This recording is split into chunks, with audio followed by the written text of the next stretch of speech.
Programming a kitting robot is a challenging task.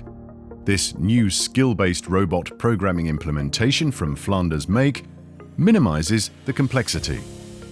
Supported by a world model, generated from a CAD model and a planner, it programs the optimal sequence of robotic movements in just seconds compared to hours or even days required by traditional approaches.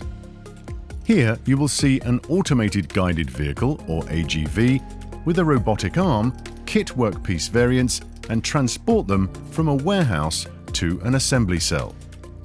The operator simply defines the goal of the kits to automatically generate the optimal sequence of robot movements.